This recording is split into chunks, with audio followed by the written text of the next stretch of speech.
All right, welcome into Carp's Corner as we sit here and dive in to this unbelievable week that we have had in sports. A lot of good news, some melancholy news, and things that you may not want to hear. And if you're a college football fan, this is where it starts to get exciting for you. This is when you get to find out what the committee thinks about your team, where they're going to be going, and what potential do they have to make the college football playoff. Sure, there's going to be bumps in the road. There's going to be some hurdles, but you got to finally find out on Tuesday night what the committee ultimately thought of your team. So we'll break all that down. Look at some of the big games this week. Not an unbelievably great slate for college football, but there are some really nice games, that you can dive into and you'll be able to watch. So that's good. And maybe what some of the implications are, even if there's not a ton of, top 10 matchups. Like last week, we got to have some pretty great matchups, especially within the Big Ten. But I wanted to start with the NFL because the NFL makes the world go round. And the reigning MVP, one of the best players in the NFL. And, for my money, he's a surefire Hall of Famer. And I don't know if there's still a quarterback right now who I would take over him with the game on the line to go win one for me. Yes, people will tell me he's only won one Super Bowl and, Ben Roethlisberger's won more and Eli Manning. They'll throw out random stuff like that. But Aaron Rodgers carries the Green Bay Packers. He's carried them last year. He's carrying them this year. And so now the comments come out about, his vaccination status, going back to comments, about him being immunized, and it's coming out, filed for a special exemption from the NFL to where he viewed his immunization, as similar to a vaccination, was in turn denied. And he was asked directly about it. And he talked about, the privacy aspects of some of the guys on his team and in the league. And I completely get all that. I understand it all. Aaron Rodgers has the right. It's his medical history. No one sit there and ask him, hey, Aaron, have you had a vasectomy? You've been vaccinated for hepatitis. There's all this other stuff that they could throw out there, but nobody ever asks. No one ever asks me about my kids, been vaccinated for measles or chicken pox. I mean, you take for granted that some of those things are, but no one ever asked my kid if they been vaccinated for hepatitis or HPV or whatever else it might be. It's a personal thing. And so I get it. Aaron Rodgers is one of the best players. And he never came out and overtly said he wasn't vaccinated. He said he was immunized. And so that starts this conversation here where, some people are on one side of it. Some people are going to be on the other. And whether you're defending Aaron Rodgers and whether or not you're pro-vaccination, you may just be, pro-choice and allowing people to choose their own medical opinions and what they value in life and how they want to operate. And that's kind of where I am. I'm not going to tell you what to do. If you think that's something that's appropriate for you, then go ahead and do it. I'm not going to shame you one way or another. But as we get to, one of the more devastating things I think that happened recently, the Henry Ruggs situation down in Las Vegas, people were on Twitter, and this is what's amazing about Twitter, comparing the coverage of Aaron Rodgers to Henry Ruggs, as if, you're going to let this guy off and you're going to give Aaron Rodgers more of an easy time, or maybe vice versa. I started reading stuff that said both ways. And I'm like, Henry Ruggs, the former Alabama receiver who was recently released by the Raiders, who killed a woman in a motor vehicle accident. And as the details begin to leak out, his blood alcohol was twice the legal limit. So it wasn't something where maybe he had just, one drink too many. He obviously was impaired.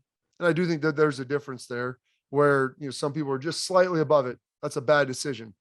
Other people, when you're significantly above it, okay, like you've gone and done something that you shouldn't have. And then on top of that, he's compounding that with, driving 156 miles an hour and taking a woman's life due to, his irresponsibility, that you'll never be able to recover from that. She can't come back from it. Her family, I'm sure, is devastated. But the comparing of those two situations, the Aaron Rodgers to Henry Ruggs, like it's mind blowing to think about that. One guy's just wanting to make a personal health and medical choice for him and his family. Another guy chose to do something highly ill-advisable and then get behind the wheel after drinking and drive at a rate of speed that he's lucky that he's still alive, but he ultimately took someone else's life. Those two things are completely incomparable. You cannot compare them one bit. Someone lost their life and it was tragic. And it was the direct result of someone else's decision. And don't give me this stuff about Aaron Rodgers. If he's not vaccinated, he can harm other people. I don't want to hear about that.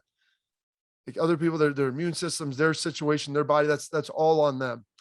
Henry Ruggs made made a terrible decision to do what he did and ultimately took someone's life. So Aaron Rodgers battles through this and they talk about it and everything else.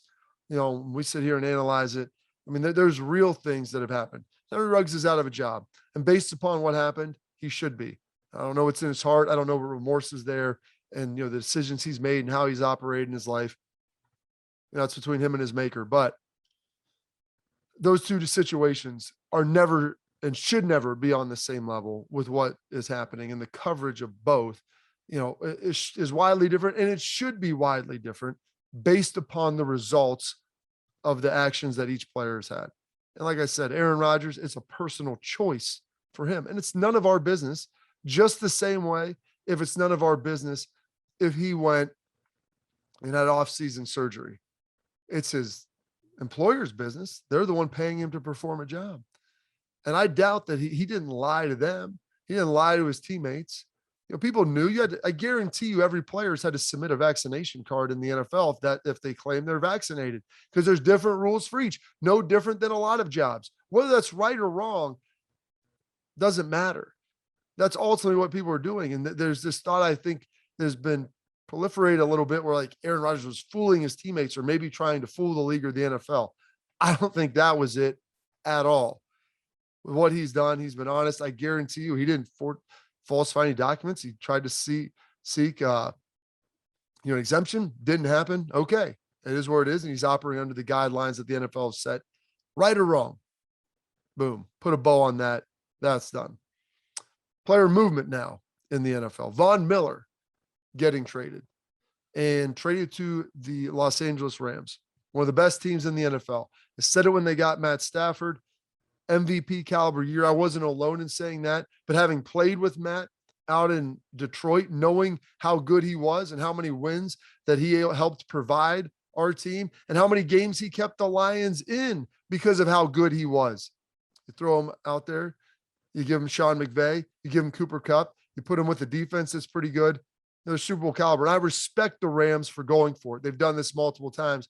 They're trading for Jalen Ramsey, trade for Matthew Stafford. Now they're trading for Von Miller. They're pushing the chips into the middle. And people will look and say, well, they don't have any draft picks in the future. Oh, well, we'll worry about tomorrow when tomorrow comes. It's not a big deal today. And one thing that's interesting, and since we live in this analytical world, draft picks are great because there's potential tied to them. But it's how you use those draft picks that matters. If you go look at the hit rate for players in the NFL trying to find elite players, even in the first round, very, very difficult to do. Now, Von Miller, the other attribute of this story and the other tentacle is like his salary. Okay, who's paying that? Well, the Broncos are taking the lion's share of his salary. And so you're getting an elite player, second, third round pick, you're sending back. Your team's in a position to win. You already have Aaron Donald, who's an unbelievable pass rusher. You pair him up with Von Miller, who's unbelievable off the edge. You've got a pretty decent secondary, maybe not quite as good as last year due to attrition and free agency, but you're going for it and you're trying to win. And you realize you have a team that's pretty darn close. And they said they want Von Miller in their plans. I'm sure they're going to try to keep him. It's in LA. You're playing with an elite quarterback. Von Miller, he's played with Peyton Manning, but that was at the end of his career. Guys want to play. You look at Tampa Bay, they want to play with elite quarterbacks. They'll take discounts, especially a guy like Von Miller at the end of his career, should he want to stay and, extend his time in Los Angeles. And when you win, that helps even more. So Von Miller going to the Rams, I think that's a home run of a trade for the Los Angeles Rams and what they're able to do and their expectations moving forward. But remember, the first rounders, the second round, all these picks are given up. You have to draft good players for them to be worth something. And I think you look at the hit rates, the Rams have taken a different approach. We're just going to trade for guys. We'll pay them. And then we'll try to bring in some mid-level vets and build it out with some lower tier rookies and hope that we draft well at the back end of the draft. It's a different theory. No one's really ever done it. If they win a Super Bowl, I wouldn't be surprised if other teams who value draft picks so much because of the analytics, well, there's another side to that coin. And I think we're beginning to see a little bit of that now. And we talked about player movement with Von Miller moving. One guy who's not going anywhere, and I don't know if he was really on the trade block. He hasn't played He's got the injury, um, lower extremity ankle injury he's been battling back from. But Michael Thomas, New Orleans Saints wide receiver, so productive early in his career with Drew Brees. Battles through this, has some issues as he's trying to come back, whether he should have ankle surgery or not, has it late, trying to get back this year. It's just kind of ironic and interesting, that comes out the day of the trade deadline. Jameis Winston has a torn ACL, torn MCL as well, I believe. You've got Trevor Siemian who's coming in, who looked pretty good in relief. But it was rumored that the Saints were trying to get a little swap with the Browns and bring in Odell Beckham Jr. And on this day that all these things kind of come out and you kind of see, and so this week, and then today, after the trade deadline, Michael Thomas comes out and says, well, I'm done for the year. And he's going to shut it down. And you wonder, was this in the works the whole time? Was there something else out there? The Saints, they just came off a victory of the Bucs. They're looking pretty good. It was kind of shocking to hear that, but I feel like there has to be more to it. And we'll kind of hear probably more. Some of this story will leak out as the season progresses. And I wouldn't be surprised if Michael Thomas probably isn't with the Saints after this year, if they try to find a trade partner for him, just with kind of how things have eroded there, over the last, year and change. Doesn't seem like everything's in a good place once he got that big contract and, with some of the struggles that they obviously had last season and him dealing with some of these injuries. So all these things happen at the same time. Is that a happenstance? Maybe, maybe not. Now we can get to the business of college football and the playoff selection committee. So we'll run through it real quick. We'll talk about who's happy, who's sad out of that group, where the committee maybe got it right, maybe where the committee got it wrong, what they were thinking, and then take a look at some of the big games that we're going to see this weekend. Georgia at 1, Bama at 2, Michigan State 3, Oregon 4, Ohio State 5. There's your top 5. Cincinnati, Michigan, Oklahoma, Wake Forest, Notre Dame. There's 6 through 10.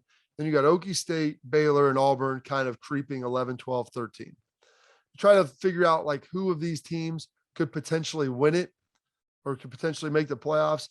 I would say my delineator, my cutoff point at this point is 8. I don't think they're letting Wake in, regardless of how many games they win and how they look, unless there's just an absolute meltdown.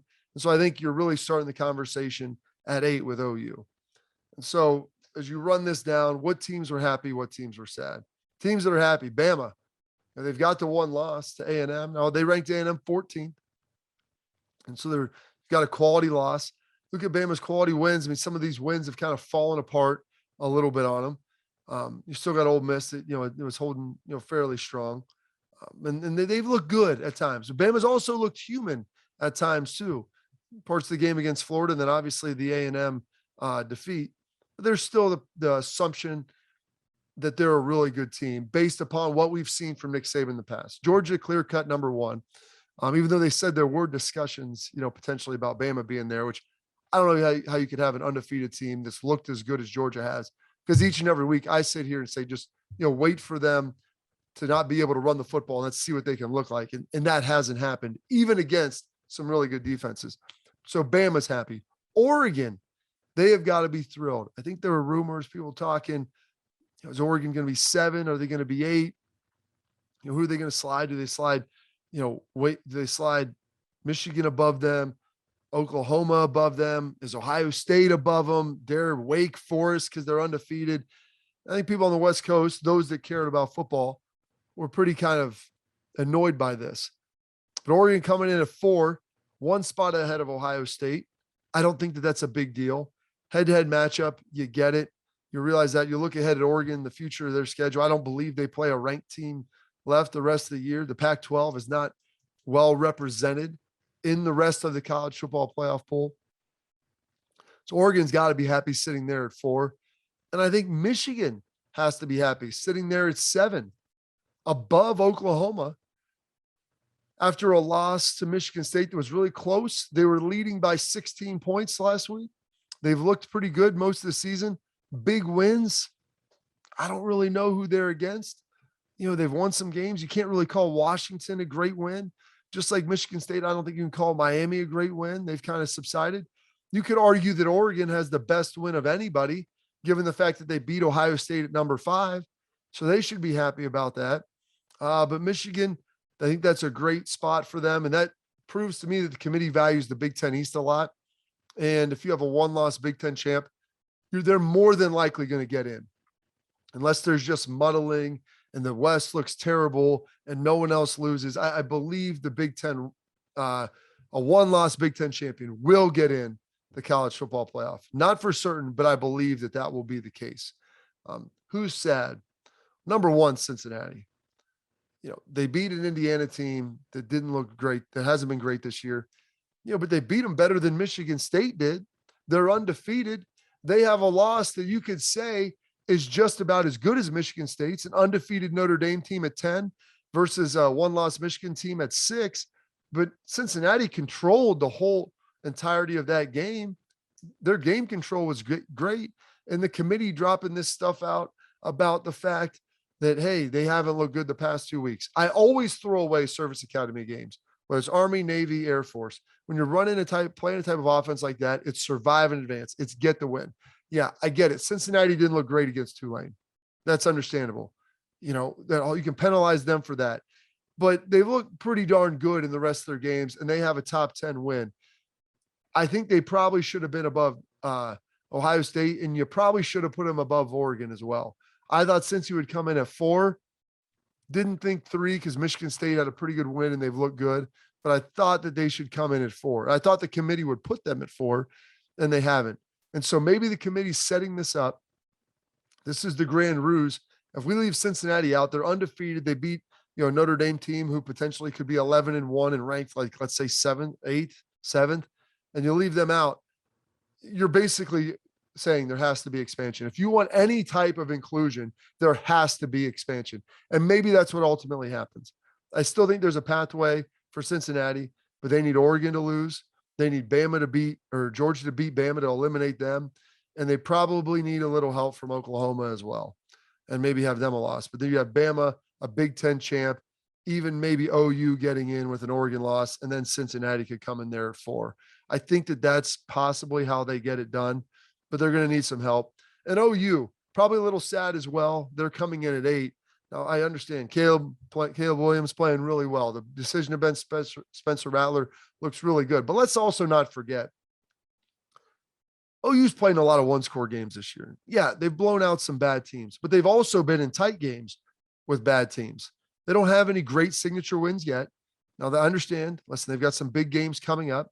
When you start looking at who they're going to be playing, they've got Baylor on the horizon. They've got Bedlam on the horizon. A pretty decent Iowa State team on the rise of the Big 12 championship. So they have the resume out there to turn this thing around. But them sitting at 8th, being undefeated, you look at all the one-score games they played against teams that weren't great. And then you throw in like a game like Kansas, that's a 2-score game, but it didn't feel good.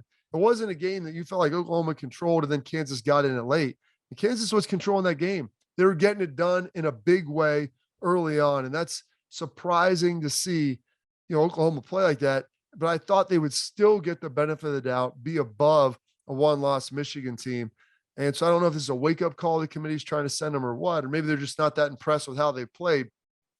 But that's it right there. So who's happy? Bama happy, Oregon happy, Michigan happy. Who's sad? Well, Cincinnati's sad. OU sad. I'll even put Auburn in there for being happy based upon where they were. They get another big win over Ole Miss, and all of a sudden they're sitting there at 13th. I don't think they can make a strike. Let's say they beat Bama, beat Georgia. I think that would be the case for a 2-loss team potentially getting in if they had wins over at the time, maybe a number 2 and number 1 ranked teams, essentially in back-to-back weeks. But we'll get into some of their games. Good Bo Nix is good for Auburn. And when he plays well, they've got some wins. This week, some of the games to watch for: OSU, Nebraska. Ohio State, about 2 touchdown favorites in this game. It's at Nebraska. Nebraska's lost a ton of games, but they've lost all of those games, it feels like, by just about 1 score. Yeah, there's a couple blowout, a couple ones that got stretched a little bit, but they're like the captain of the 1-score loss of blowing games. And so if they can ever figure that out, there is concern, from Ohio State. They're going there. It's not an easy place to play. It's going to be packed to the hilt. Should be an entertaining game. 14-point dogs. Nebraska's 3-6, but when you watch them play, they feel a heck of a lot better than that. It's a game to watch. Michigan State, Purdue, the newly minted 3 ranked Spartans. Take a look at that. It's Purdue +3. Michigan State not favored by much, only a field goal in this game. This to me has a lot of feel to the last time Michigan State was taking on a team from Indiana, and that being the Indiana Hoosiers. They win that game, I believe, 20-15. The number was 4.5. They barely cover it. I think they covered this number, but Purdue's good. They can throw the football down the field. They're dealing with the injury now, I believe, to Naylor in his hand. Curious his availability. They might not, fully let everybody know on that until later around game time, but he's without a cast on his hand later in the game, coming off a big emotional win. Like, this is the classic game that Michigan State loses, just like Indiana was kind of that classic game. They were able to pull it out against Indiana. Can they pull it out against Purdue? Have to get Kenneth Walker the third going. They had him going big against Michigan. He can be a settling force for the Spartans, and they're going to need him to get it done to take some of the heat off, their secondary, because let's face it, Purdue's got a pretty good passing attack. And if they get it going, could be a long day potentially for Sparty trying to hold on to that number 3 ranking. Huge game, in my opinion, the SEC. 13th ranked Auburn, 14th ranked A&M. A&M about a 4.5 point favorite. If you look at where these teams are trending, A&M, they've got a couple of wins here as of late. Obviously they've got the Bama, but you're talking about South Carolina, you're talking about Missouri. No world beaters, no one to write home about. Conversely, you look at Auburn, they beat an Arkansas team that, is not ranked, but was playing pretty good football. And then an Ole Miss team that was playing some good ball. Good Bo Nix. Good for Auburn. They would be my dark horse potentially. See if they could maybe upset Bama later in the year, but they've got to get through this game first. If they do this, I think Auburn might jump into the top 10 in the rankings. I know they have 2 losses, but they're playing good football now. One of those losses was the Penn State on the road early in the season, so you can maybe kind of scrub that away a little bit. Can the Auburn Tigers begin to make this push behind Bo Nix? If he plays well, I think they beat A&M, just like they were able to handle Ole Miss last week. There's something going on there in Auburn, Alabama, you like to see. LSU and Bama, a game that you circle each and every year, a game that this year, not a lot of intrigue. Bama about a 4-touchdown favorite in this one. But LSU has some of the players, even though there's been some opt-outs and everything. It's a prideful team. For gambling purposes, I would take those points. 4 touchdowns is a lot. I think you've watched this LSU offense be able to score, and Bama, they've shown some inconsistencies at times. They've shown the ability to bust, and they'll be amped up for this game. It's at Alabama. I still think this is probably more of a 21 or 24 point game. Going to come down if Bryce Young executes at a high level, if that Bama defense corrects some of their issues, because they've had some flaws this year. It shouldn't be close, but I like the points in that one if you're going to give me 4 touchdowns and let me get the win. And then last game, looking out west, number 4, Oregon. They're excited. They want to hold the spot, want to be in the playoff, have some Pac-12 representation for the first time in a number of years. They're going to Washington. Tough place to play. Washington playing better as of late. Beat Arizona. They're not good, but they beat Stanford, a team that beat Oregon recently. Washington getting healthy. This is a different team than the team that lost going into Michigan. They're at home, and you always have to be worried about that letdown. When you get ranked really, really high, is there a concern that next week you're feeling yourself a little bit thinking, we're in the playoff, we'll cruise through this? Because Oregon, they can't afford to even win close. They don't have the strength of schedule at the back end. There's no one else in the Pac-12 South that can give them a bump at the end. They don't really have the ranked teams to play. So it's going to come down to the eye test of how good you just actually think they are. And Ohio State's going to get big bumps at the end of the year should Michigan and Michigan State hold serve, get a bump from most likely a team that is ranked in the West. Maybe not ranked high, but a ranked squad. They'll get that bumped. And so if you're Oregon, you've got to go out and dominate. 7-point favorites against Washington. I think this could be a game that Washington could go out there and win. It's been a battle in the past. I'd take the points. I think Oregon pulls it out close, but keep this one circled on upset alert. Big weekend of college football. We got the rankings each and every week and a little bit of NFL news for you. That is all for Carp's Corner today.